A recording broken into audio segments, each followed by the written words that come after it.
sebelum pelajaran dimulai, mari kita berdoa. Berdoa menurut kepercayaan masing-masing, berdoa dimulai.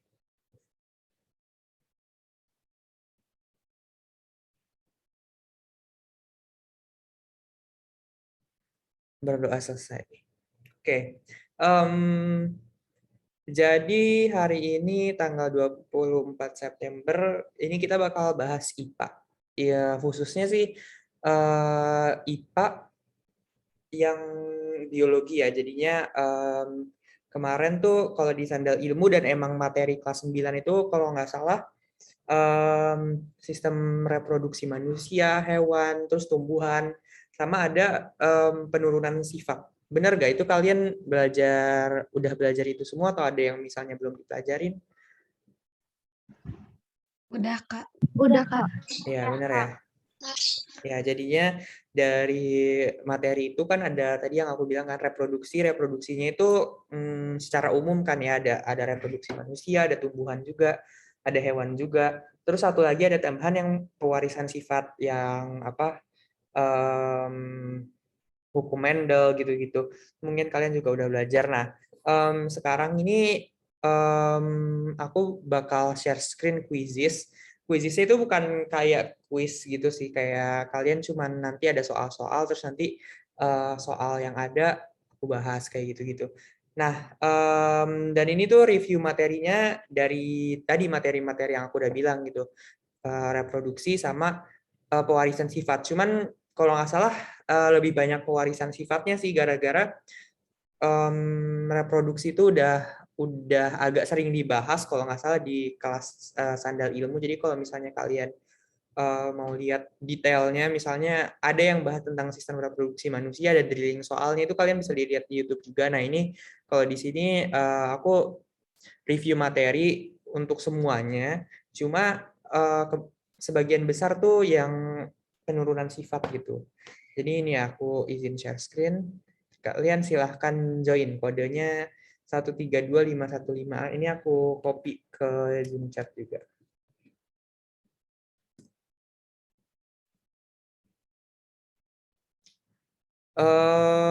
Ya ini juga sebenarnya judulnya persiapan PTS. Cuman kalau misalnya kalian udah ada yang PTS belum? Atau maksudnya udah selesai gitu? Aku udah, Kak. Udah selesai, Kak. Aku sudah selesai, Kak. Oke, yang udah selesai nggak apa-apa, kita review ulang lagi ya tentang materi-materi ini biar gak lupa juga, gara-gara ini yang pasti bakal kepake juga nantinya. Tuh link sama kode quizisnya udah aku share di chat Zoom. Terus misalnya kalau kalian lihat, ini aku udah share screen kan ya, udah kelihatan. Share screen aku kelihatan nggak ya? Kelihatan, Kak. Oke. Kelihatan, Kak.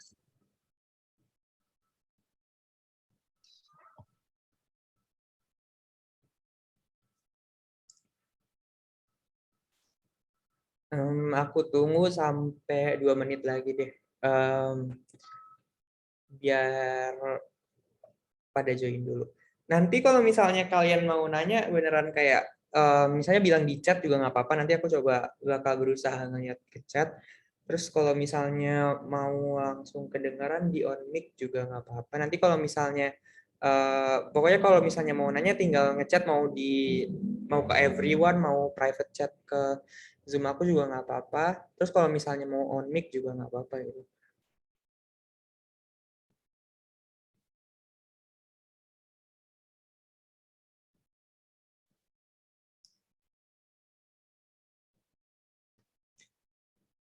Yang udah PTS gimana PTS-nya?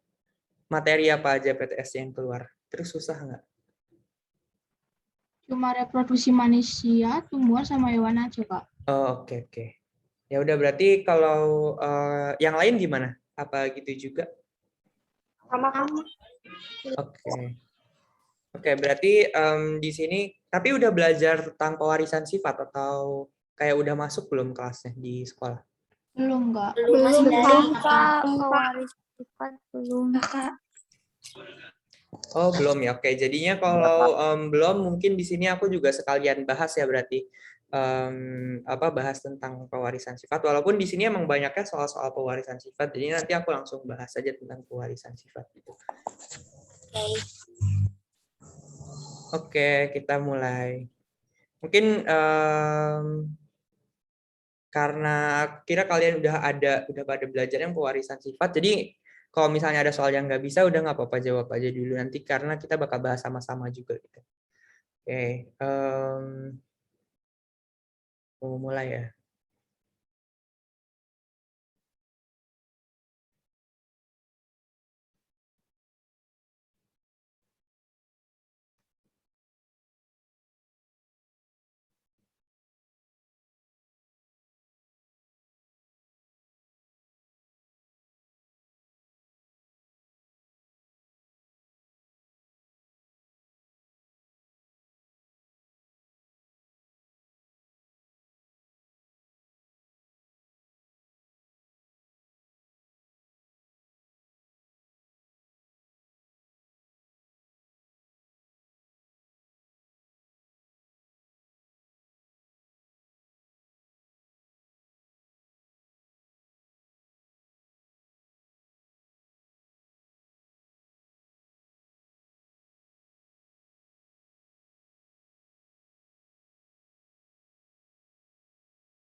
Oke, coba kita lihat.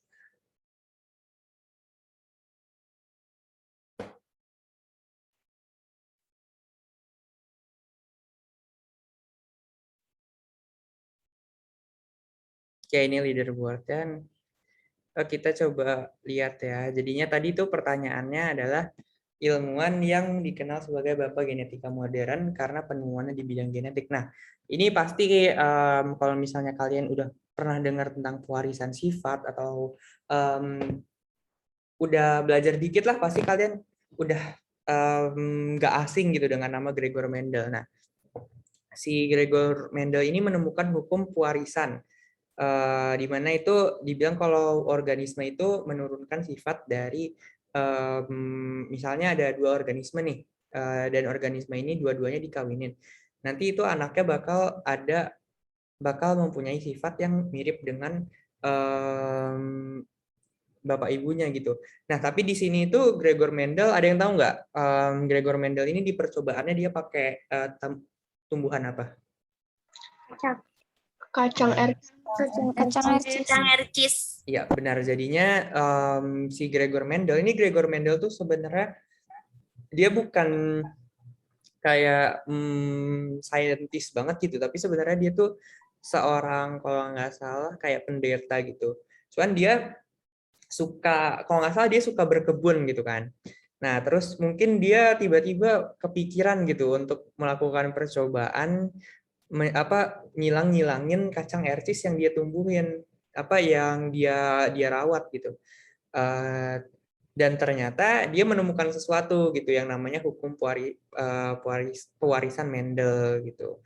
Jadinya dia itu kayak mengawinkan kacang ercis dengan sifat-sifat yang berbeda yang mungkin kalian kalau udah sering dengar, kayak misalnya kacang ercis yang bijinya itu ada yang bijinya bulat dan bijinya kisut, ada yang bunganya kan misalnya bunganya warna apa, terus ada juga yang misalnya kacangnya itu bentuknya panjang, ada juga yang pendek kayak gitu-gitu kan. Nah, itu kan sifat-sifat yang kita bisa observasi gitu. Dari sifat-sifat yang bisa kita observasi itu, jadi kita bisa misalnya ada yang misalnya kita ada contoh deh. Misal ada yang dia itu bentuk kacangnya misalnya panjang, terus dikawinin sama kacang yang pendek. Nah, ini bentuknya agak aneh, cuman udah biarin lah ya. Anggap aja ini kacang yang panjang, ini kacang yang pendek gitu. Ini yang panjang, ini yang pendek.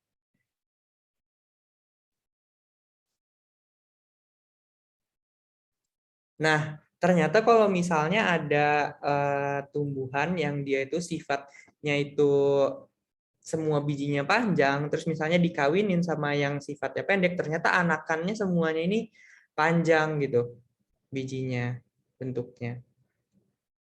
Berarti kita bisa dapat di sini kalau sifat panjang ini dominan gitu loh. Kayak kalau dominan itu maksudnya kalau misalnya dilawan ketemu dia yang menang gitu.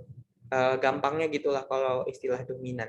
Jadinya di sini ada yang sifatnya panjang ketemu sama yang pendek kan, dia dikawinin. Tapi ternyata anaknya panjang semua gitu. Berarti kan si panjang ini dominan gitu. Nah, si hukum Mendel ini kalau di genetika ini untuk pelajaran, untuk sebenarnya bukan untuk pelajaran doang sih, jadi untuk aplikasi di mana-mana sekarang genetika itu ada yang namanya istilah genotip dan fenotip. Nah, untuk istilah itu aku pengen jelasin, cuman aku cari kira-kira gambar yang enak untuk ngejelasinnya dulu ya, soalnya aku belum nyiapin sih, jadi aku nyiapin soal-soalnya doang, gara-gara aku kira kalian udah belajar ini, jadi tapi nggak apa-apa sih, sebentar ya.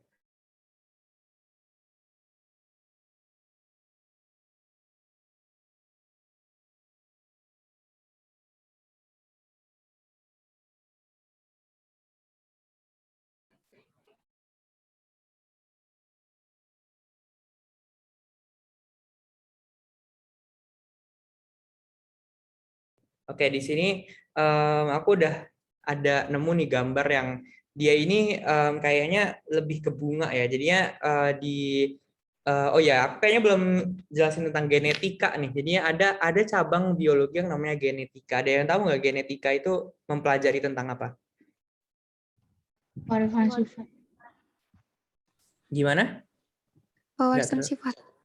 Ya, jadinya genetika ini belajar tentang gimana cara suatu organisme ini mewariskan sifat gitu. Sebenarnya ini luas banget bidangnya, cuman untuk di kalian kan masih anak SMP nih, jadinya kayak disimpelin aja nih. Misalnya kan kalau misalnya di suatu, misalnya manusia nih, manusia kan sifatnya ada banyak ya. Maksudnya kayak misalnya rambut bisa warna, ada yang warnanya hitam, terus misalnya kalau yang di luar negeri yang misalnya dari Eropa ada yang blonde gitu, terus ada yang misalnya brunette yang warnanya coklat, kan itu udah sifat warna rambut. Terus apalagi dari rambut sendiri aja ada warna, terus ada tekstur juga, terus ada apa ya, bentuknya misalnya bisa lurus, bisa keriting, bisa macam-macam kan. Itu kan sifatnya ada banyak banget gitu di suatu individu. Cuman kalau misalnya kita di sini, kita itu tinjau dari satu sifat doang biasanya. Satu sifat kalau nggak dua sifat. Nah, kalau di sini contohnya itu ada yang namanya di sini mungkin bunga ya, ini nggak tahu sih bunga apa secara jelasnya. Tapi di sini menggambarkan konsep Mendel lah intinya. Di sini ada, kalian tahu nggak kalau ini lambangnya apa, kalau ini apa? Yang bagian ke atas itu Iya. laki-laki, Ya, yang bagian ke bawah itu perempuan. ya benar ya. Jadinya yang di bawah ini adalah lambang jantan ya. Kalau laki-laki, kalau yang misalnya yang di bawah ini yang betina.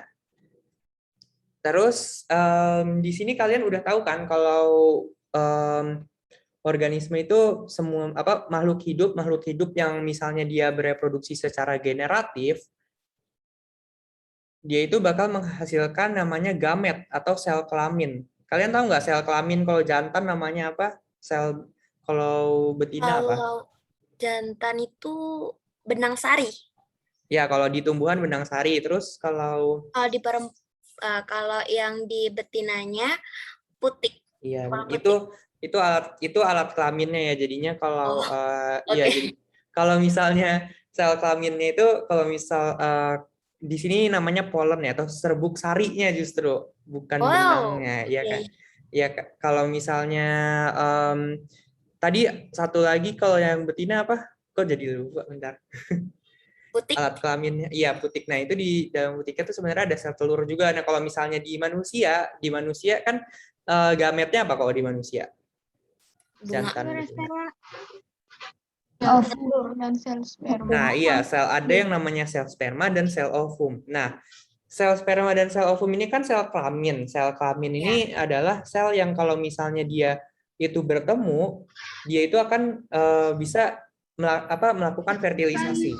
Kalau misalnya dia melakukan fertilisasi, berarti ini kan penggabungan dari satu sperma dan satu ovum ini bakal menjadikan suatu organisme baru yang sifatnya ini Nurun sifatnya ini dari ya dari Induknya.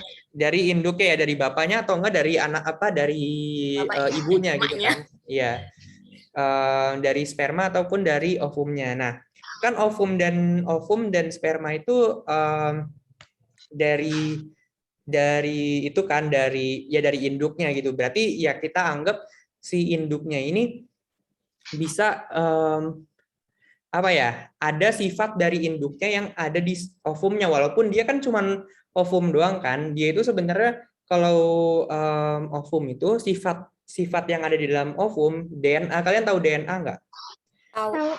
Ya, jadi DNA ini kan materi genetik ya. Jadi materi DNA ini menyimpan apa ya, kayak misalnya kalian mau bikin rumah. Terus rancangannya itu tuh rancangan bikin rumah. Kalau misalnya dimisalin itu adalah DNA yang ada di tubuh kita. Sedangkan rumahnya itu ya tubuh kita gitu jadinya. Jadi ya DNA itu isinya adalah rancangan-rancangan, bukan rancangan sih, kayak kira-kira kalau misalnya manusia ini kalau misalnya tumbuh bentuknya jadi kayak gimana, fungsinya kayak gimana itu semua ditentuin sama DNA. Nah, jadinya kalau misalnya sebenarnya ovum yang ada di betina itu DNA-nya sama kayak yang ada di seluruh tubuh kita. Kayak isinya tuh mirip-mirip. Cuman dia ya sel ovum aja biasa gitu, gara-gara dia kan nggak tumbuh jadi manusia gitu. Justru itu bagian dari kita. Jadi sebenarnya semua sel-sel tubuh yang ada di kita ini semuanya itu DNA-nya sama. Cuman mereka itu fungsinya beda-beda. Misalnya sel yang ada di hidung, misalnya sel yang ada di hidung tujuannya dia bisa mengeluarkan lendir gitu buat menangkap kuman-kuman kan, kayak itu buat ingus gitu kan misalnya. Tapi ada juga sel yang misalnya ada di usus. Kalau misalnya sel yang ada di usus kira-kira tugasnya ngapain?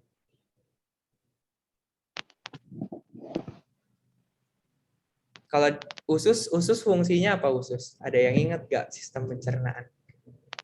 Cerna makanan. Iya.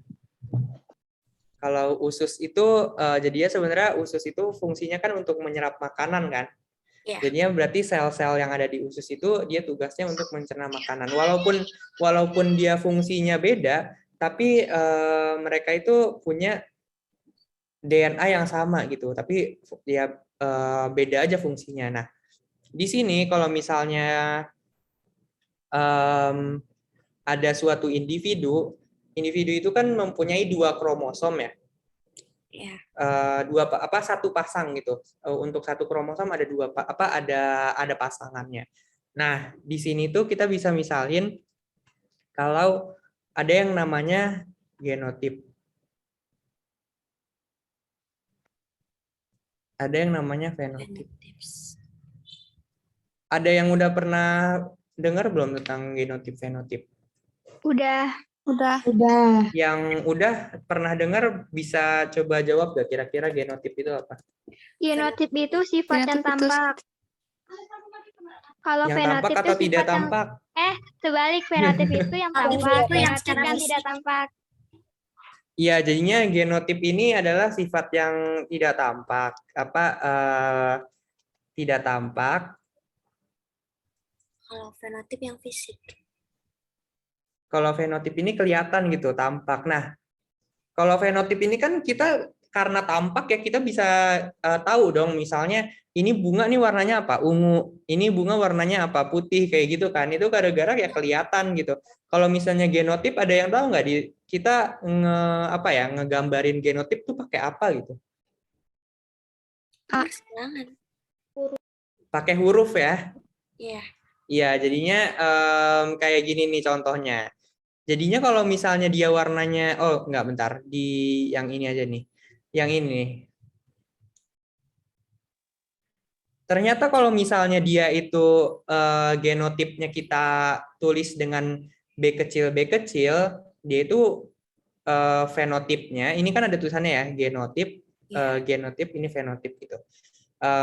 Kalau misalnya dia itu genotipnya B kecil, ya ini nih B kecil, itu dia berubah menjadi fenotipnya itu putih. Kalau misalnya dia ini ada B besarnya, kalau misalnya ada B besarnya aja satu, dia jadi ungu gitu kan. Nah, jadi genotip ini biasanya digunakan untuk menggambarkan menjelaskan tentang gen gitu. Jadi misalnya ada yang contohnya ada coba ya aku share screen yang lain dulu. Bentar.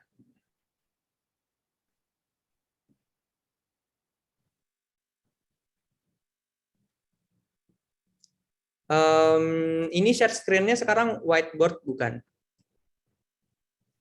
Iya. Kak. Ya, aku coba jelasin di sini ya. Jadinya misalnya contohnya ada yang namanya gen warna bunga gitu. Nah, gen ini adalah suatu segmen pada DNA yang Menentukan sifat. iya benar menentukan suatu sifat gitu. Nah, tapi gen ini nggak cuma satu gitu loh. Maksudnya kayak misalnya gen warna bunga. Ya. Gen warna bunga ini kan warna bunga nggak cuma satu kan. Misalnya cuma merah semua kan nggak gitu. Nggak semua bunga warnanya merah gitu. Misalnya bunga apa ya yang warna-warni. Ada banyak lah ya, misalnya anggrek gitu.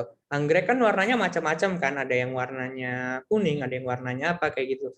Nah, warna bunganya itu bervariasi gitu. Nah, variasinya itu disebabkan karena adanya alel.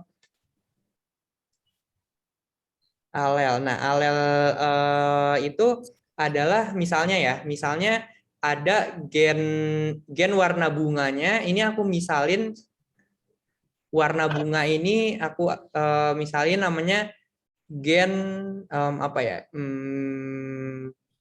gen B misalnya. Nah, terus ternyata kalau misalnya ada alel B besar, ini ternyata fenotip itu sifat yang tampak ya, jangan sampai lupa. Fenotip atau sifat yang tampak. Misalnya warna apa nih kira-kira? Terserah sih, ini contoh doang. Misalnya merah gitu ya. Terus misalnya alel B kecil, ini fenotip atau sifat tampaknya Putih. iya putih. Biasanya yang paling sering itu ya warnanya merah kalau nggak putih. Nah, kalau di dalam alel di suatu individu itu ada dua alelnya. Misalnya bisa B besar, bisa B besar, B kecil, bisa B kecil, B kecil. Jadinya kalau dalam individu tuh pasti ada dua gitu, ada dua pasang alel. Kenapa coba? Kira-kira ada yang bisa tahu nggak kenapa ada kalau misalnya di satu individu itu untuk satu gen ada dua alel? Ada yang tahu kenapa? Karena penurunan gennya melalui reproduksi. Ya jadinya Dari dua induk. Oke. Benar sih, cuman kurang tepat.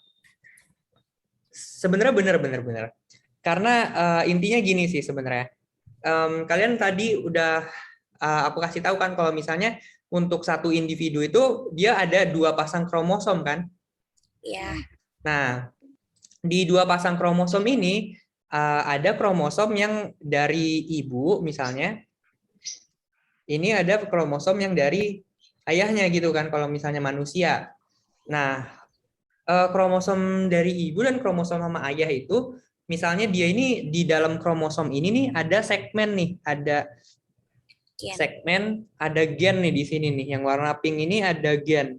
Nah, ternyata gennya ini adalah gen yang jangan ibu sama ayah deh ya, berarti aku coba tulisnya jantan dan betina aja gara-gara di sini konteksnya kita lagi bahas tentang bunga kan, berarti tumbuhan ya. Bentar. Berarti ini jantan, terus ini dari inaknya. Nah, dan ini anakannya gitu. Kromosom anakan. Nah, dari induk jantannya dia mendapatkan kromosom ini, sedangkan dari yang induk betina dia mendapatkan kromosom ini. Nah, tapi ternyata kromosomnya di dalam kromosom ini dia ada segmen yang mengkode gen gitu kan, yang mengkode gen gen warna bunga gitu. Nah, tapi ternyata beda nih yang di ayah ini yang alel B besar, tapi yang di betina itu alel B kecil. Jadinya anakannya B besar B kecil. Nah, kenapa dia itu ada dua gini? Gara-gara kita ada dua kromosom, ada dua pasang kromosom. Yang satu, jadinya yang mungkin itu ada dua. Gara-gara kan kita ada dua kromosom gitu. Alelnya itu bisa ada di salah satu kromosom itu, atau misalnya ada di dua-dua kromosomnya gitu. Nah, kalau misalnya ada contohnya biasanya itu kalau di sini dibilang kalau B besar, B besar itu dominan terhadap, kalau dominan ini maksudnya apa? Ada yang tahu nggak kira-kira? Menutupi Dominan resesif. itu yang menutupi resesif. Ya, dominan ini yang menutupi resesif ya. Jadinya selama ada B besar, itu B kecilnya ditutupi gitu, nggak bisa, nggak kelihatan gitulah intinya. Nah, misalnya nih ada oh ya, jadinya pada umumnya emang kalau misalnya pada genetika itu gen yang dominan itu biasanya digambarkan, alel yang dominan itu biasanya digambarkan dengan huruf yang besar. Misalnya gen B nih, gen B. Kalau misalnya yang B besar, ini kan B besar ya. B besar itu biasanya menunjukkan sifat yang lebih dominan dibandingkan yang huruf kecil. Itu emang udah, maksudnya nggak harus begitu sih, cuman kayak lebih enak kayak gitu. Karena kan misalnya yang lebih besar, lebih dominan gitu loh. Jadi sebenarnya untuk menggambarkan genotip ini sebenarnya terserah kalian. Misalnya mau bentuknya kayak gini, ini menunjukkan dominan, yang ini menunjukkan resesif gitu. Ini terserah gitu. Cuman ya gampangnya kan kita pakai huruf biar ya huruf kan kita juga udah lebih familiar gitu. Kalau misalnya B besar itu dominan, kalau B kecil ini resesif. Nah, kalau misalnya ada yang sifatnya B besar, kira-kira sifat tampaknya fenotipnya apa? Merah tua. Merah. Merah ya. Merah. Terus kalau ini? Merah. Merah. Merah. Kalau ini? Putih. Putih. Iya, gara-gara di sini udah nggak ada yang dominan, semuanya yang resesif. Oh ya, kalau misalnya yang kecil ini biasanya disebutnya resesif ya. Jadi resesif ini tertutupi oleh dominan. Nah, tapi ada juga kasus di mana B besar itu sama dengan B kecil, jadi yang nggak dominan, nggak resesif. Kira-kira penyebabnya apa? Iya, namanya ini kodominan. Nah, kira-kira ada bedanya nggak? Iya, intermediate itu gimana? Jadi yang dominan sama resesif itu satu gen di mana pasang gen yang berbeda tidak ada yang menutupi dan ditutupi. Iya, jadinya saling mencampur ya. Ya. Karena dia nggak menutupi dan saling menutupi, itu dia bedanya di sini nih. Nah, oh ya, aku belum bilang nih kalau misalnya tadi kalau misalnya yang gen yang misalnya dia digambarkan dengan dua-duanya besar atau dua-duanya kecil, ini namanya homozigot. Iya. Kalau misalnya dia itu berbeda, misalnya B besar B kecil, ini heterozigot. Nah, ini ada kalau misalnya kasusnya aku ganti bukan B besar dominan terhadap B kecil, misalnya B besar sama dengan B kecil, nggak ada yang dominan, nggak ada yang resesif, namanya kodominan. Kalau yang B besar yang homozigot ini nggak ada masalah gitu. Yang B besar tetap warna merah, yang B kecil tetap warna putih, tapi yang B besar sama B kecil ini warnanya jadi merah muda gitu. Jadi dia kayak seakan-akan mix gitu warnanya begitu. Nah, untuk mungkin kalian mau screenshot atau mau nyatet silahkan. Nanti ini untuk apa ya, untuk pewarisan sifat yang aku bahas nanti ini dulu nanti kalau misalnya ada soal yang misalnya agak lebih ada butuh pemahaman lebih nanti aku bahas lagi. Oke. Sekarang aku lanjut ke quizzes yang tadi ya.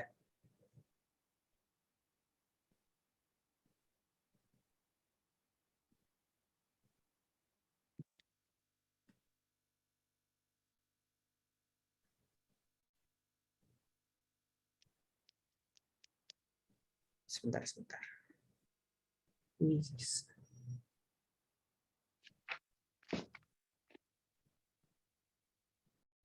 Oke, udah ke-share screen lagi kan ya quizesnya?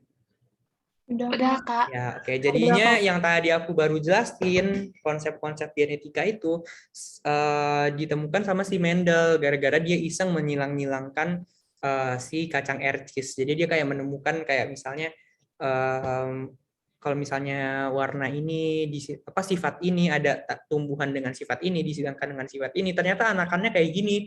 Terus kalau misalnya disilangkan lagi ternyata kayak gini. Nah, terus akhirnya dia menemukan tentang teori persilangan gitu.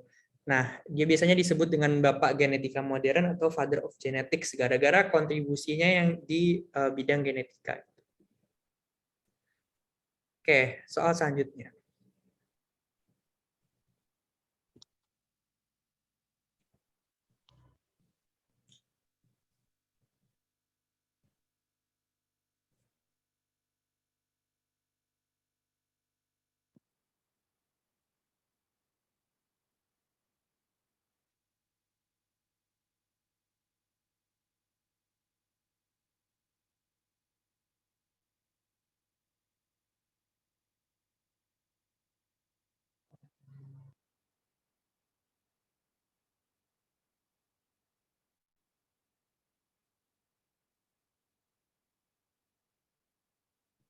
Oke.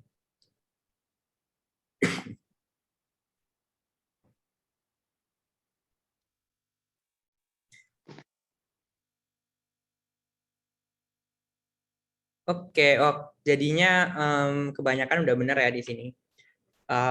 Ada yang tentang kromosom yang khusus menentukan jenis kelamin. Jadinya kromosom itu sebenarnya ada dua sih yang paling umum, yaitu autosom dan gonosom.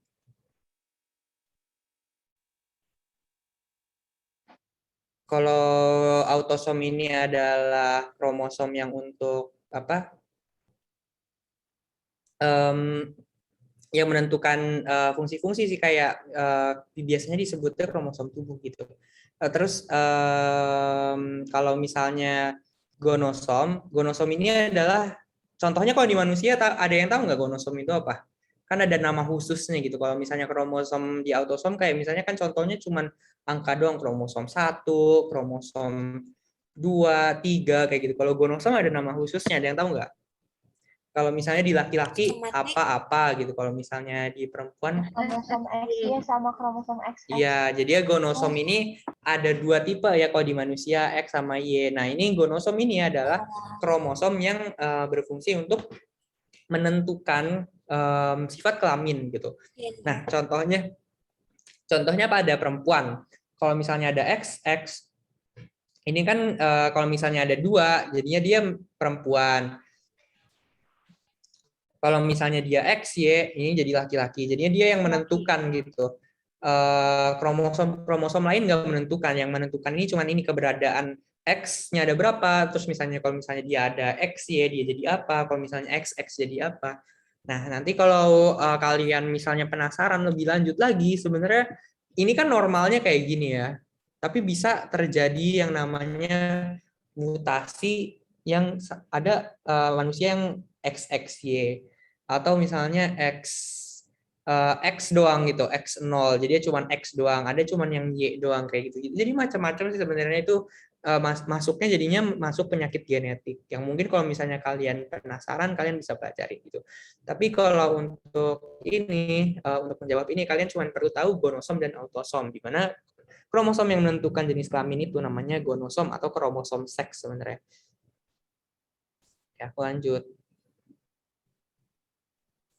Ya, di sini ya, dia dibilang katanya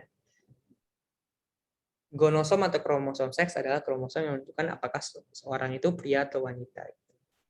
Lanjut. Nah, ini kayaknya pertanyaan berikutnya tentang gonosom juga.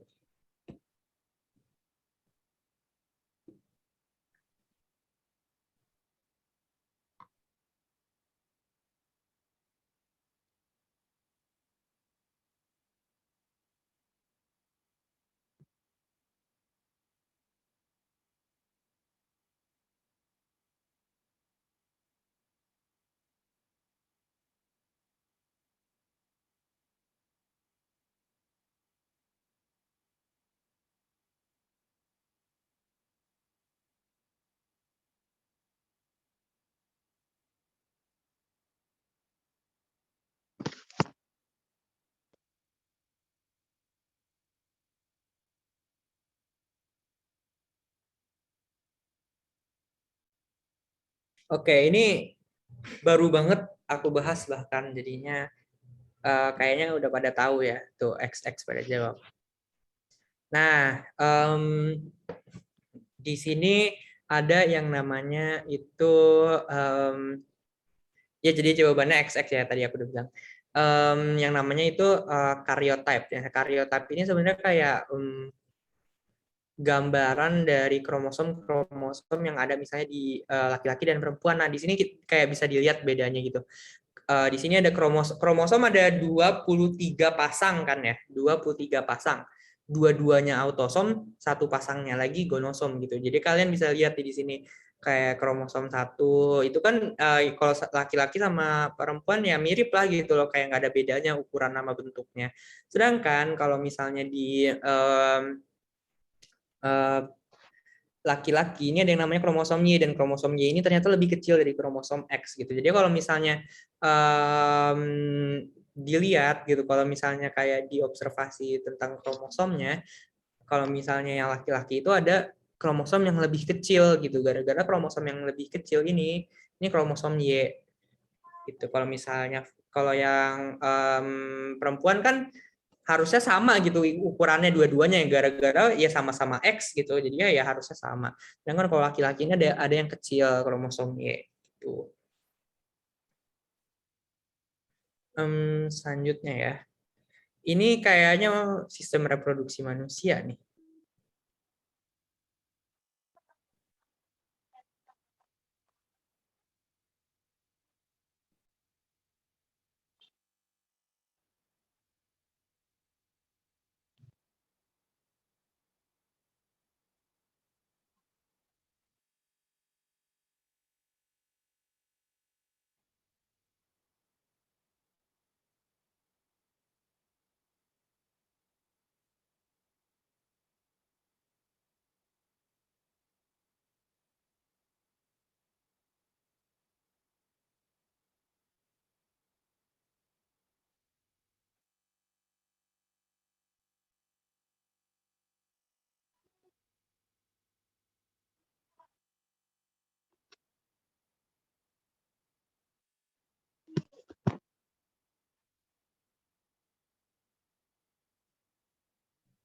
Ya, aku sengaja agak lama nih questionnya, karena tadi kayaknya agak lama tuh.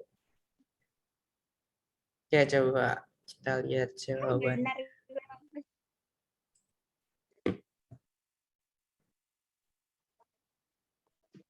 Oke, ternyata masih ada yang beberapa yang salah ya. Lebih banyak yang salah sih sebenarnya, berarti nih 13, 11, 4. Ya. Oke, kita bahas ya, di sini udah gambarnya. Nah, jadinya selain folikel, oke, mungkin kalian aku agak review dari awalnya aja ya, kayak folikel itu untuk apa gitu. Folikel ini kan adalah sel yang melapisi sel telur kan. Untuk perkembangan sel telur ini dibantu oleh si folikel. Nah, nanti folikel itu, kalau kalian ingat, folikel ini bakal hancur dan melepaskan sel ovum yang namanya disebut proses ovulasi.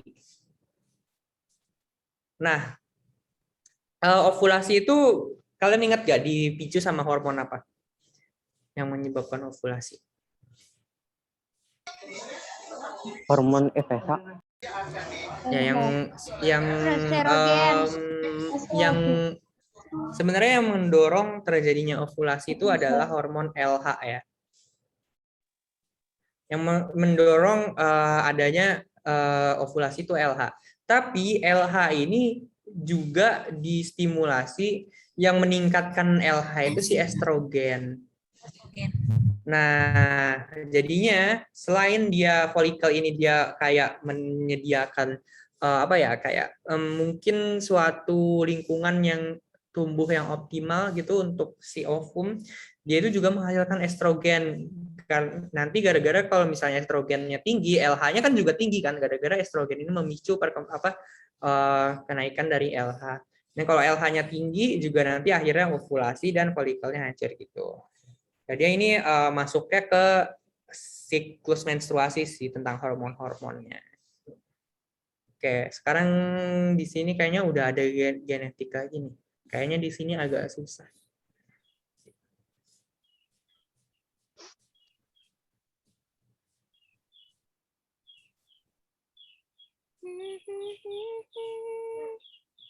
Oh, di sini ada istilah yang aku belum kasih tahu sih, karier, tapi coba jawab dulu deh. Siapa tahu pada bisa.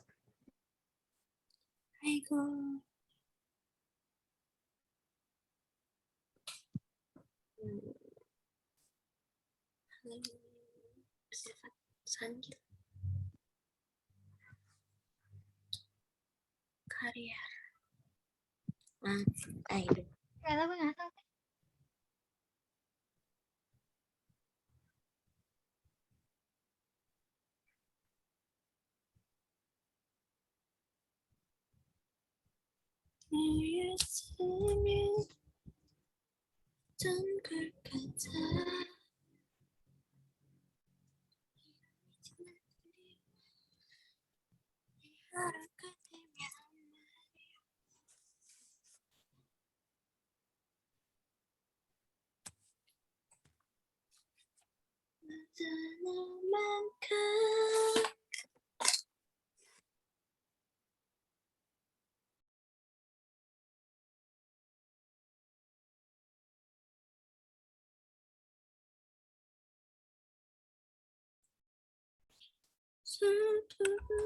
Oke.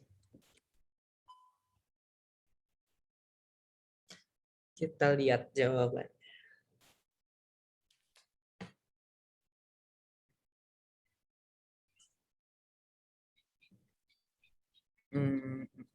Oke. Wow, ternyata 3.000 sini. Nah, ini oke, berarti aku rasa kalian belum begitu paham nih, gara-gara kan, dan emang aku belum jelasin sih ya tentang ini. Wah, kita bahas ya sekarang. Oke, kita coba bahas. Di sini katanya ada alel A kecil.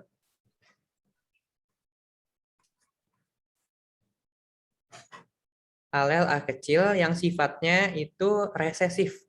Nah, si alel A ini, alel A kecil itu menyebabkan yang namanya penyakit Sandil. Ini aku ngasal aja namanya, kayaknya nggak ada di penyakit Sandil. Ini aku yang bikin soal dan ngasal aja namanya. Terus dia itu penyakitnya resesif. Kalau misalnya dia resesif, berarti kalau misalnya ada dominannya, kalau misalnya ada alel yang A besar, berarti dia sifatnya sehat dong. Nah, kalau misalnya ada yang genotipnya A besar A kecil, kira-kira ini sakit apa sehat? Sehat. Sehat ya, gara-gara ya si A besarnya ini kan ada yang dominan gitu. Dia bilang katanya penyakit ini resesif. Penyakit ini ditandain oleh alel A kecil dan penyakitnya resesif nih, resesif kuncinya. Jadi kalau misalnya ada seseorang dengan genotipe A besar A kecil, dia ini bakal sehat, dia itu nggak bakal sakit. Jadinya yang pasti ini udah pasti salah. Kita juga nggak tahu ini Sandil tuh bayi apa enggak, pokoknya kayak gitu-gitu kita nggak tahu lah dari soal, berarti kita nggak tahu gitu. Tadi jawabannya apa ya? Bentar. Oke, bersifat oke.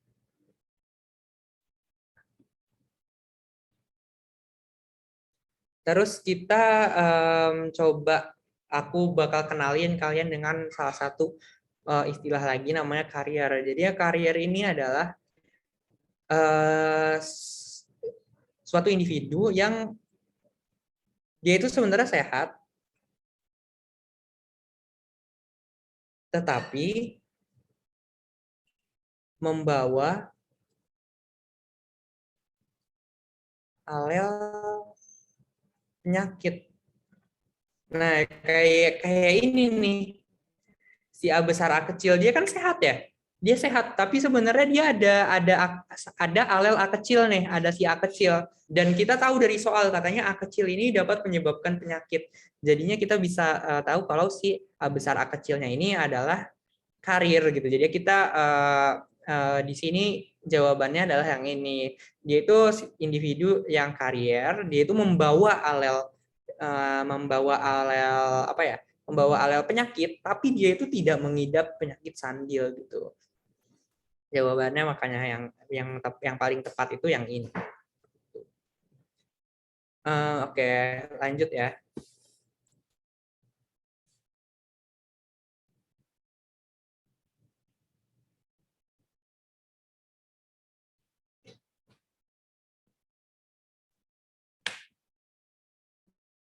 Ini reproduksi pada hewan.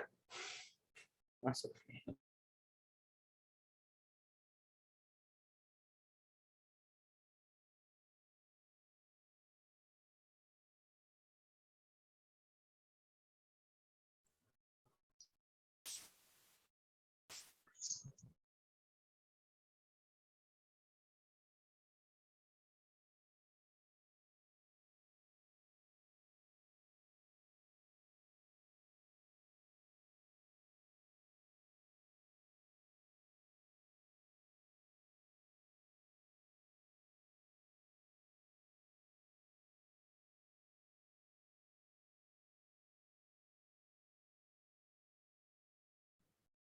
Oke. Yang belum jawab ya, aku mau pen.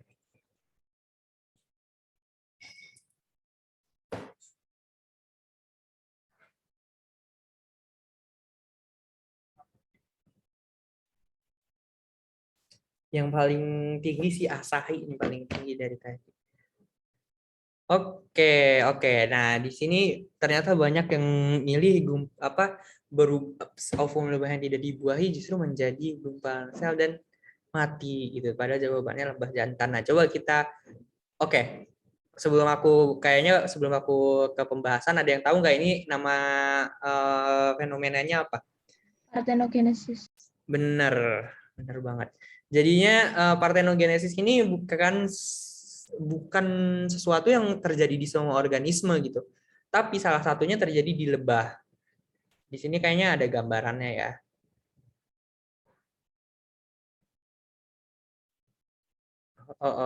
Bentar. Oh, ini dia.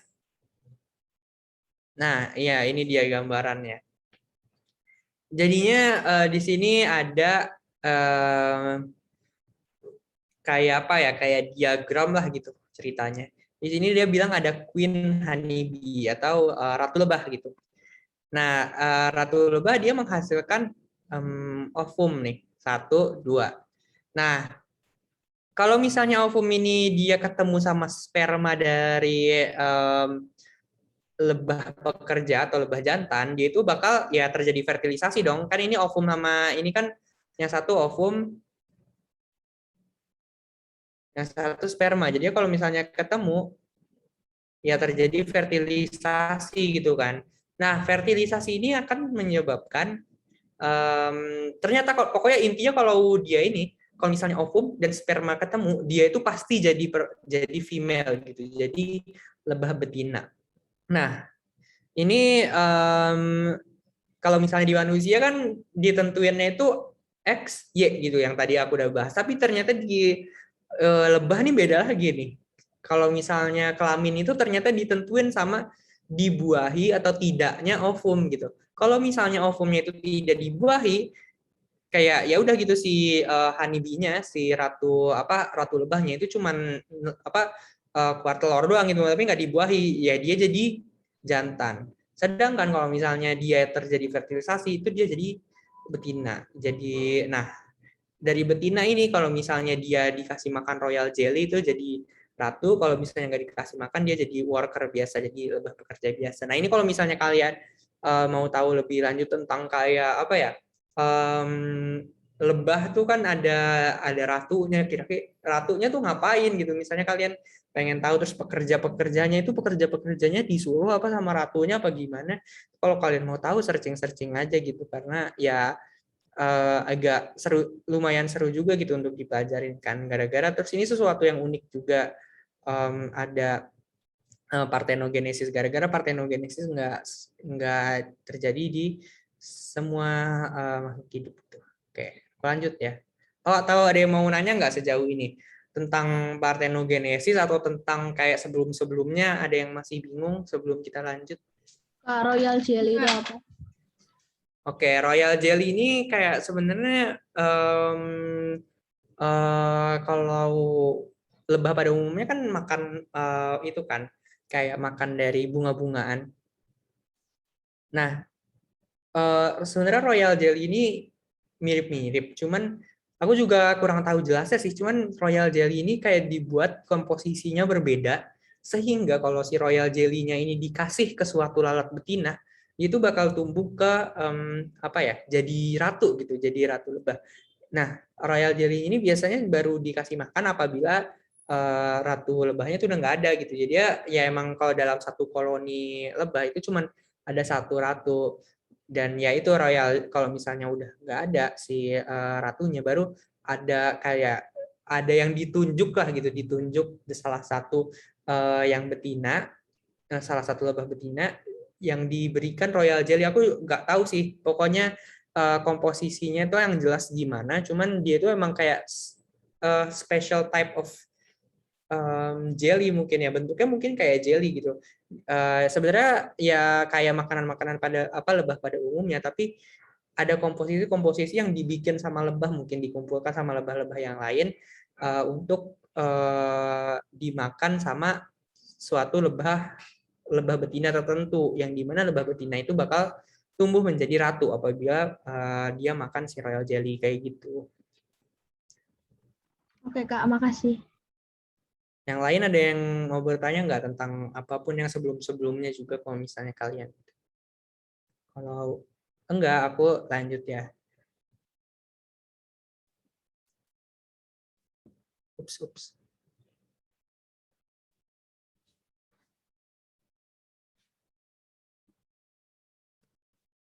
Oh, ini kayak tadi aku belum jelasin ya persilangan. Tadi aku baru jelasin kayak genotip sama fenotipnya doang.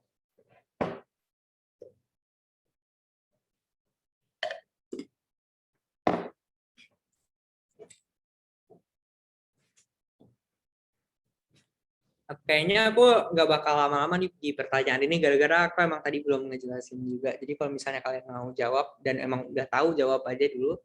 Tapi bentar lagi aku bakal end question.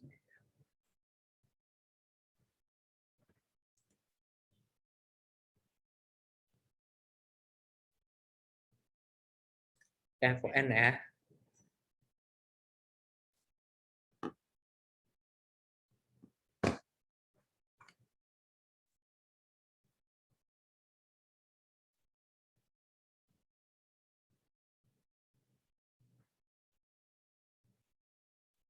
Oke.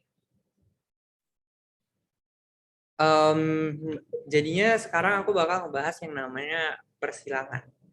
Di sini ada yang ada istilah namanya F1. F1 itu dari singkatan sebenarnya, yang F itu filial atau anakan. Kalau parental ini induknya biasanya disimbolkan dengan P juga.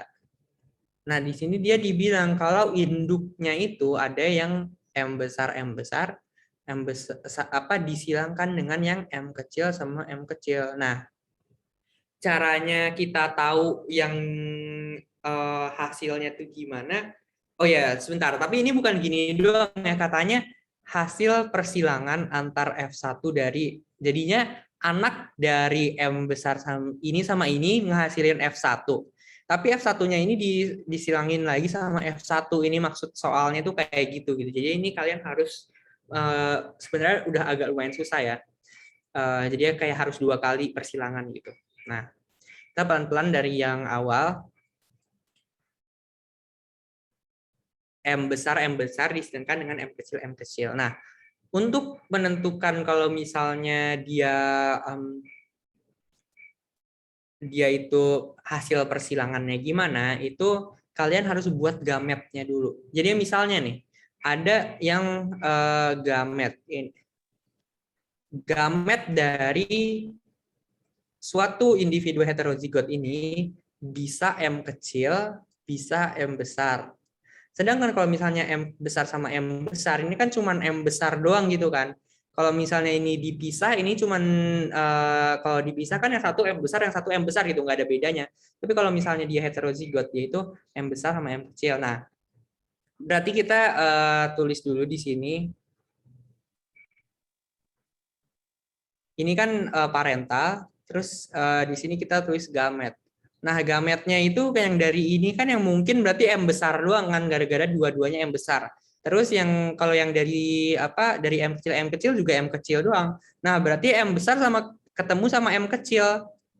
Mereka saling, misalnya kita anggap ini yang jantan deh. Ini betina. Nah, berarti isi spermanya itu isi sperma jantan itu dia ada alel M besar, sedangkan di ovumnya itu M kecil. Kalau terjadi fertilisasi, berarti kira-kira apa genotip dari F1-nya? Nih, M besar, jadi M ini kecil. nanti anakannya di sini F1. Kira-kira apa? M besar, M Iya, kecil. dia M besar, M kecil. Gara-gara dia itu disuruh ada persilangan lagi antar F1. Kita udah tahu F1-nya M besar, M kecil. Sekarang kita disuruh silangin lagi dengan F1 yang lain. F1 yang lain kan M besar, M kecil juga kan berarti. Nah, di sini M besar, M kecil ini bisa ada dua gamet kan? M besar, M kecil. Terus yang ini juga bisa M besar, bisa M kecil. Nah, jadinya ada dua kemungkinan gitu. Bisa ada sperma yang M besar, ada spermanya yang M kecil, ada ovum yang M besar, ada ovum yang M kecil gitu. Anaknya itu kalau kayak tadi kan udah pasti gitu, M besar ketemu sama M kecil. Kalau ini sperma yang ini bisa ketemu sama yang ini, sperma yang ini bisa ketemu sama yang ini. Terus sperma yang ini bisa ketemu sama yang ini, sperma yang ini bisa ketemu sama ovum yang ini. Jadi kayak ada 4 gitu, ada 4 kemungkinan dong. Kalau misalnya ini cuma satu kemungkinan, M besar sama M kecil, kalau ini pasangan fertilisasinya ada 4 nih kemungkinannya. Nah, kalau kayak gini ada suatu teknik yang namanya Punnett square untuk menentukan hereditas gitu, untuk menentukan hasil anakan. Nah, di sini kita cara nentuinnya gimana? Kita buat suatu square. Sorry.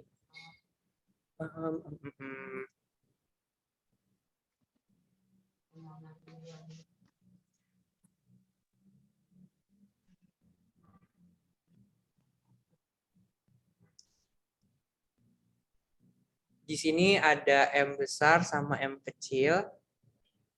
Kita tulis gamet yang mungkin M besar sama M kecil. Ini ceritanya kita jantan yang di kiri, yang di betina, ini yang di kanan ini betina. Nah, aku sekarang di sini kita bikin tabel kayak gini, yang di atas ini betina, yang ini jantan ceritanya. Ini jadi ya kayak gamet yang ada tuh dibikin jadi tabel gitu lah istilahnya. Nah, nanti kalian tinggal isi deh nih. Misalnya tabel yang ini. Tabel yang ini kan berarti fertilisasi antara M besar sama M besar. Kita tulis M besar, M besar. Nah, yang di sini ini kalau yang di sini isinya M besar, tapi yang di sini M kecil. Kalau yang di sini M besar, M kecil. Kalau yang di bawah sini M kecil sama M kecil gitu. Jadinya ada 4 kemungkinan gitu loh. Ada 4 kemungkinan. Ada 4 kemungkinan hasil persilangannya. Kalau tadi kan cuma 1 gitu, gara-gara kita cuma tahu M besar ketemu sama M kecil. Sedangkan kalau ini ada banyak gitu kemungkinannya. Ada M besar bisa ketemu sama M besar lagi, M besar bisa ketemu sama M kecil bisa ketemu sama M besar, M kecil bisa ketemu M kecil lagi gitu kan. Jadi kita buat tabel kayak gini. Nah, dari sini kita bisa lihat ada 1 yang M besar, ada 2 yang M besar, M kecil, ada 1 yang M kecil. Nah, ini kan perbandingan genotipnya kan. Kalau fenotipnya gimana? Katanya kalau di sini dia bilang kalau M besar warna merah, M kecil itu warna putih, terus gen itu bersifat intermediate atau kodominan. Nah, berarti kalau misalnya yang merah ada berapa? 1. Ada 1. Terus yang merah muda karena dia intermediate kan yang heterozigotnya jadi itu ya, jadi 2. Terus terakhir warna putih. Ada 1. Hanya 1. Nah, ini kan fenotip, ini genotip. Nah, fenotip sama genotipnya ternyata perbandingannya sama kan? 1:2:1 gitu. Makanya perbandingan fenotip dan genotip sama gitu hasil jawabannya. Ini emang lumayan sih sebenarnya, lumayan susah. Coba sekarang aku ngasih aku erase ya. Persilangan dari yang soal yang sama ini. Tapi aku genotipnya aku bedain. M besar, M kecil disilangin sama M kecil. Kalau ini ada yang tahu nggak kira-kira ngerjainnya gimana? Kan yang pertama ditulisin gametnya dulu. Nah, gamet yang dari sini apa? Yang mungkin. Yang gametnya itu M besar sama M kecil kan? Ada 2 gitu. Kalau yang di sini M kecil sama M kecil ada 2 juga, tapi kan sama M kecil sama M kecil. Jadi kita tulisinnya M kecil aja. Nah sekarang kita bikin nih tabel lagi. Yang di sini itu M besar, yang di situ ini M kecil. Tapi yang di sini cuma M kecil doang, gara-gara kan cuma 1 nih. Ya udah, sekarang kita bikin tabelnya, kita isi. Ini M besar, ini M besar, ini M kecil, ya jadinya M besar, M kecil. Yang ini M kecil, yang ini M kecil, berarti M kecil. Nah, kira-kira berarti perbandingannya gimana? Ada berapa yang warna apa, ada berapa yang warna apa? Warna merah ada 1, warna putih ada 1. Yang ini warna merah atau warna merah muda nih, M besar, M kecil? Kan dia intermediate. Oh, merah muda. Ya. Putih 1. Nah, kalau misalnya dari yang tadi, kalau misalnya dari ini, aku nggak hapus dulu deh. Misalnya aku ada pertanyaan berapa persen anak kan yang berwarna merah muda? Berarti berapa persen? Ada yang tahu nggak? Kira-kira. 50%. 50%. Ya, benar. Jadi ya gini ya cara ngitungnya. Tadi kan kita udah tahu nih, ada 1 merah muda, ada 1 yang merah muda dari hasil persilangannya. Ada 1 lagi yang warna putih. Nah, totalnya ada berapa nih? 2 gitu kan? 2. Ada 2 kemungkinan dia warna merah muda atau warna putih. Kalau misalnya dia ditanya berapa persen anakan yang berwarna merah, ada berapa? 1 kan? Yang berwarna merah muda ada 1. Totalnya ada 2, berarti 1/2.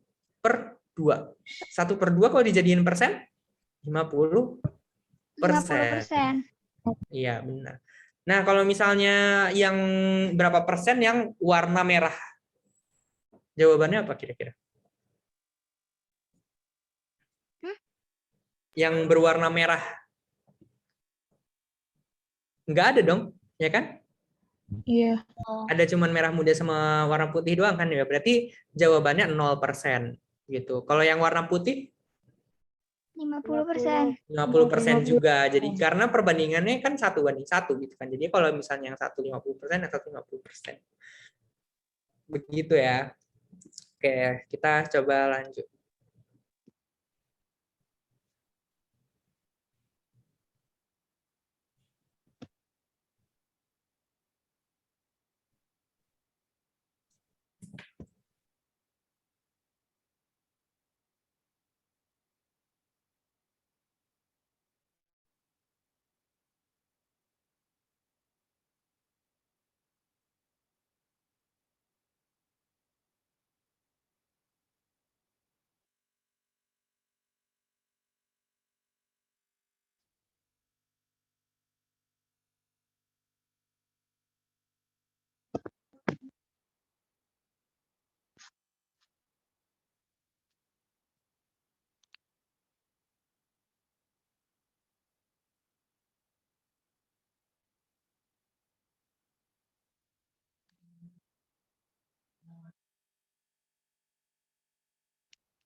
Pertanyaan ini menurut aku agak tricky ya, agak menipu gitu. Jadi ya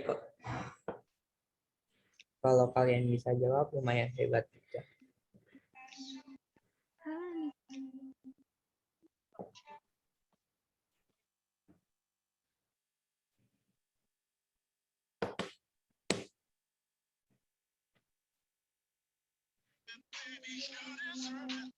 Oke, aku tunggu bentar lagi yang mau jawab, silakan jawab sebelum aku end question.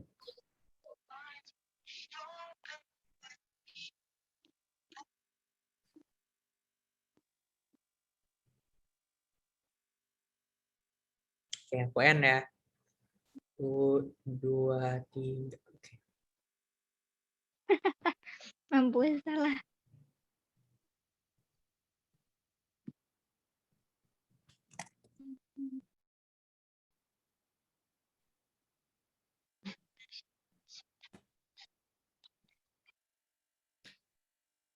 Oke, ini dia jawabannya. Ternyata 32 juga makanya. Mungkin kalian mikirnya 16. Aku emang sengaja bikin kayak gitu sih gara-gara ya gini ceritanya. Kayaknya ada gambaran nih biar lebih kayak kelihatan jelas gitu. Bentar ya. Dede lagi Zoom. Oke, jadinya di sini ada gambaran. Ya udah mana nomor gua? Ada gambaran kromosom yang ada di haploid dan yang ada di diploid gitu kan. Nah, kira-kira kalian tahu nggak kalau haploid sama diploid itu maksudnya apa dan ada di mana gitu? Haploid yang di sel kelamin, Iya, benar haploid. Di tubuh. kalau diploid yang di tubuh. Iya, benar ya. Jadinya kalau haploid ini biasanya ada di sel kelamin. Kalau ini di sel-sel tubuh lah, diploid. Nah, tadi yang ada ada yang di sel pipi. Nah, sel pipi itu kira-kira masuknya di apa? Dia kromosomnya itu sel yang ada di pipi itu diploid apa haploid? Diploid ya, gara-gara ya sel pipi kan sel tubuh gitu. Jadi ya masuknya sel pipi. Sel pipi masuknya sel tubuh, sorry. Dan sifatnya diploid. Nah, coba kita lihat sekarang dari bedanya diploid dan haploid. Sebenarnya pasangan kalau bedanya diploid sama haploid itu, kalau diploid itu ada pasangannya nih, misalnya ini kromosom nomor 1. Ini juga pasangan nomor 1 sebenarnya, ada kromosom jenis 1 gitu. Ini misalnya yang kromosom 2, ini 2 juga, ini 3, ini 3. Jadi dia kayak ada yang namanya itu kromosom homolog, yaitu kromosom yang sama. Nah, sedangkan kalau haploid itu ya kromosom 1-nya, kromosom 2, kromosom 3 ini masih ada semua, pasti ada, tapi pasangannya yang hilang gitu.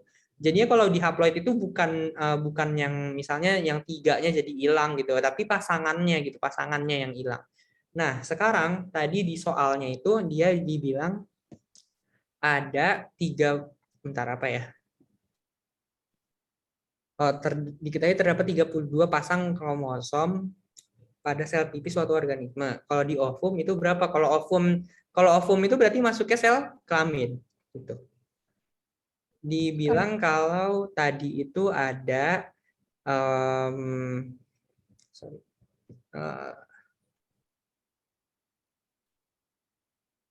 32 pasang.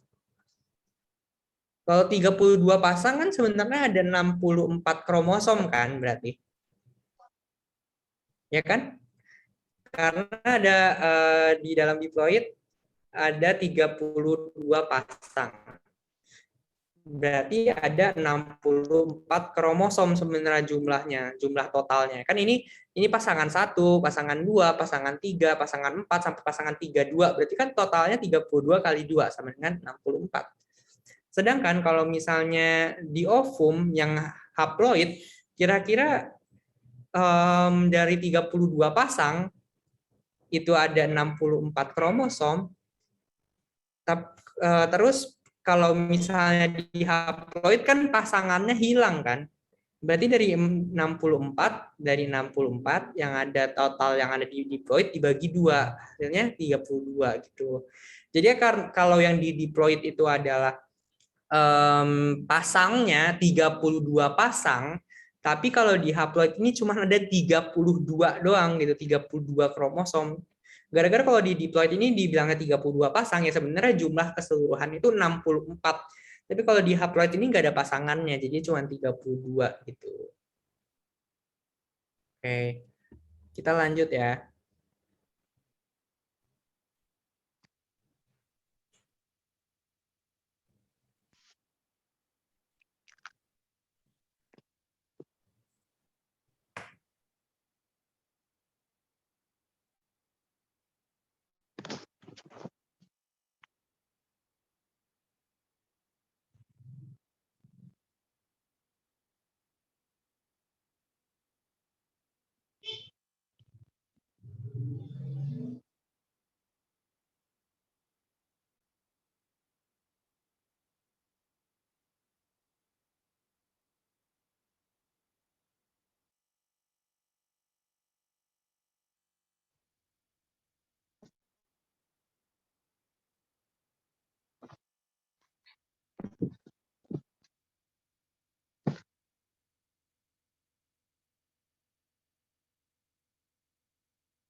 Oke, end question.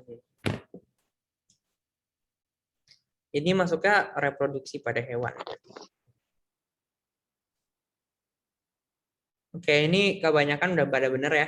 Jawabannya itu Hydra. Kalau misalnya cacing planaria itu fragmentasi, bukan tunas. Di sini ada gambarannya gimana caranya si Hydra itu kayak membentuk tunas gitu. Dia kayak dari satu individu, dia kayak muncul jendolan yang dia itu jendolannya kayak jadi diri dia sendiri gitu. Mirip banget sama dirinya dia sendiri dan dia berpisah. Akhirnya nanti dia tumbuh dan akhirnya berpisah, itu tunas atau bahasa Inggrisnya budding. Oke.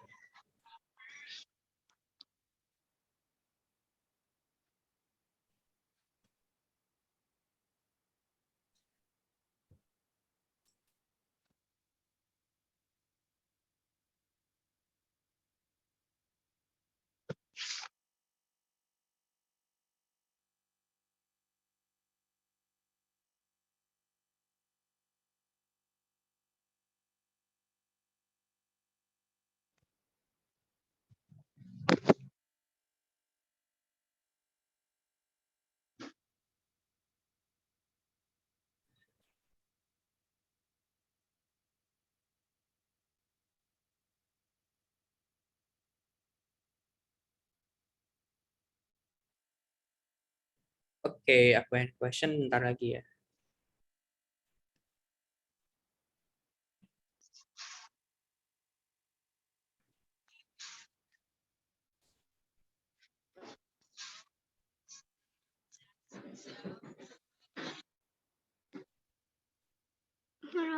9. Oke, ya jadinya genotip yang bersifat heterozigot itu adalah yang alelnya itu berbeda gitu dari duanya. Kayak misalnya ya di sinilah A besar A kecil, B besar B kecil. Pokoknya dia itu beda gitu. Yang satu besar, yang satu kecil, yang satu besar, yang satu kecil. Kalau misalnya A besar ini masuknya homozigot, A kecil homozigot. B besar ini homozigot, B kecil ini homozigot. Jadi kalau yang ada homozigotnya ini udah pasti salah gitu. Jadi jawabannya yang A besar A kecil, B besar B kecil gitu. Lanjut.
Oke, kita lihat.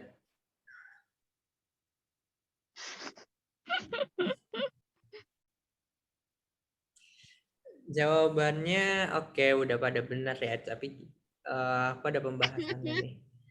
Jadinya di sini dia minta pernyataan tentang kromosom, DNA dan inti sel yang benar. Nah, ini hubungannya sebenarnya sama penurunan sifat gara-gara ya kromosom dan DNA ini adalah materi genetik gitu. Di sini ada gambar yang menurut aku lumayan jelas menggambarkan ya. Jadi ya di sini adalah DNA yang bentuknya itu double helix. Jadi ini bentuknya namanya double helix atau ya double helix yang terpilin.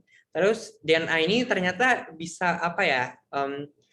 Dipadatkan menjadi kromosom. Jadi sebenarnya kromosom ini adalah isinya DNA sebenarnya adalah DNA gitu, DNA yang banyak banget yang dipadatkan. Dan kromosom ini ada di inti sel.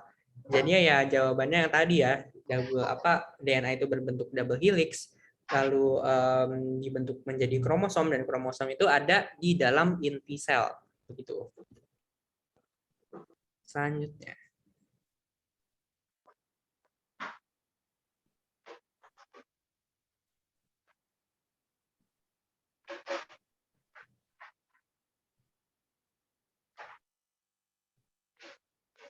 Ya, ini lumayan gampang sih seharusnya.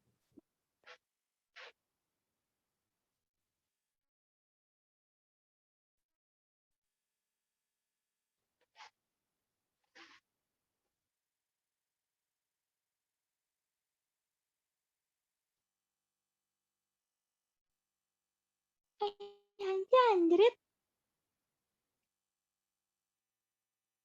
Ya, udah lumayan banyak yang jawab open question ya.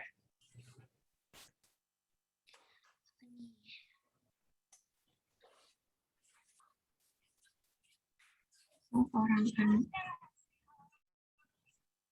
Oh my god. Iya, jadinya yang pasti dari anak itu dari sifatnya dari ayah dan ibunya ya, gara-gara anak itu kan terbentuk dari hasil fertilisasi ovum dan sperma. Ovum itu dari ibunya, sperma itu dari ayahnya. Jadi kalau misalnya dan materi genetik yang di dalam ovum itu adalah sifat yang ada di ibu dan yang ada di sperma itu sifat dari ayah. Jadi yang pasti anak itu membawa sifat dari ayah dan ibunya. Nah, selanjutnya. Aku ngomong yang dewe. Nah. Mbak Tuti ramenya. Wanila.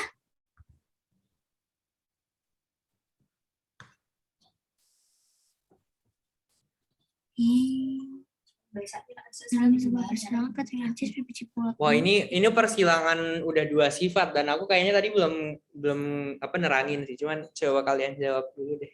F2 sebagai Ada soalnya di gue. berdasarkan tabel di atas keturunan memiliki fenotip bulat hijau. Bentar-bentar, kayaknya pernah nih. Erjis. Ini aku kasih waktu agak lama ya sih kayaknya karena kalian harus ini agak lumayan juga. Oke.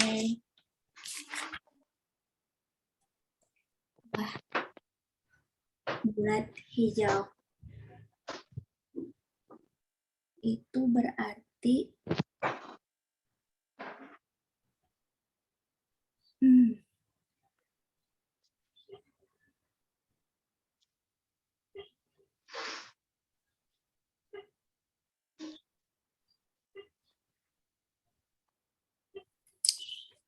gitu ya. Nah, ini soal ini ada.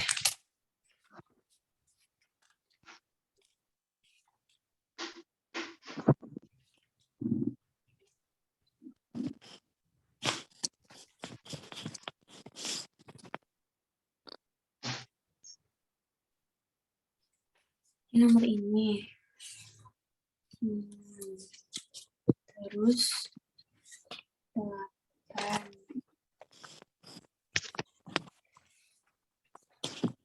Kalau jawabnya nggak di quizisnya gimana Kak? Aku nggak itu yang nggak ikut quizisnya. Nggak apa-apa. Kalau Boleh misalnya dijawab di sini.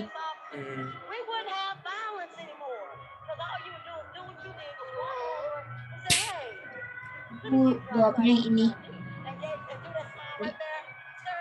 Kalau misalnya nggak di quizzes nggak apa-apa, catat aja misalnya biar kamu ingat kamu jawabnya apa gitu. Oke. Oke, aku cobain.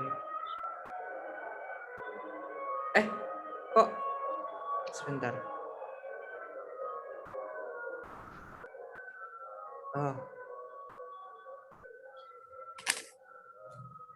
Kok ke-skip ya? Oh bentar, ternyata ininya belum ada pembahasan yang tadi, sebentar. Aku langsung bahas aja ya berarti. Oke. Kayak yang ini nih. Oke, jadinya ada 2 sifat yaitu warna dan sifat bijinya lah gitu ya. Ada yang bulat, bentuknya ada yang kisut, ada yang bulat gitu. Nah, sebenarnya kayaknya di sini emang soalnya agak kurang keterangan juga sih. Jadi kalau misalnya di sini kemungkinan besar bulatnya itu ditandai dengan huruf B besar, kalau kisut itu B kecil. Iya. Kalau yang warna kuning itu K besar, Hijau K kecil. kalau hijau itu K kecil. Nah,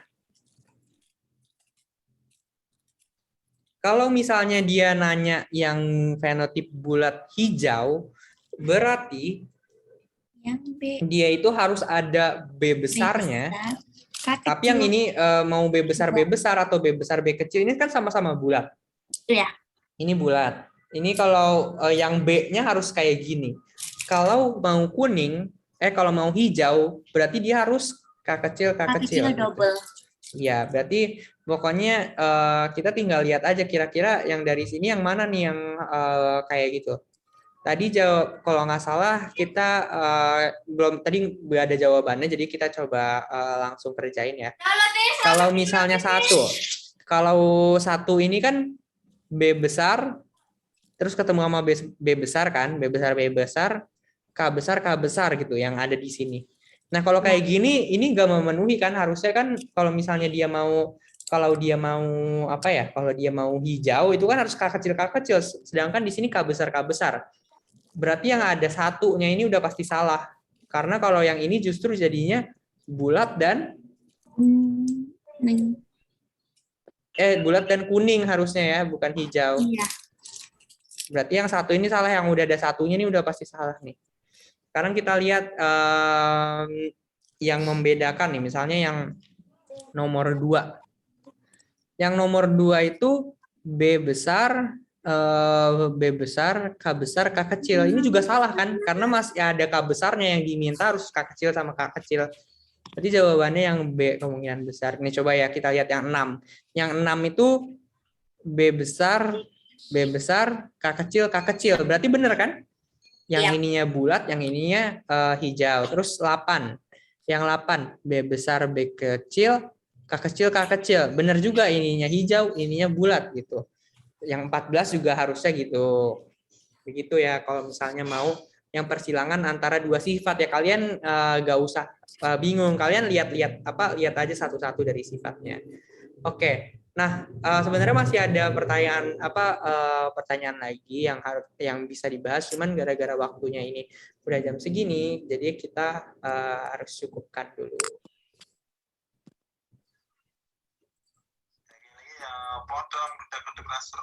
Kita end session. Oke. Karena udah jam segini, kita end session. Kita selesaikan juga pelajaran ini. Karena kita memulai dengan membaca doa, mari kita mengakhiri juga dengan membaca doa. Berdoa menurut kepercayaan masing-masing, berdoa dimulai.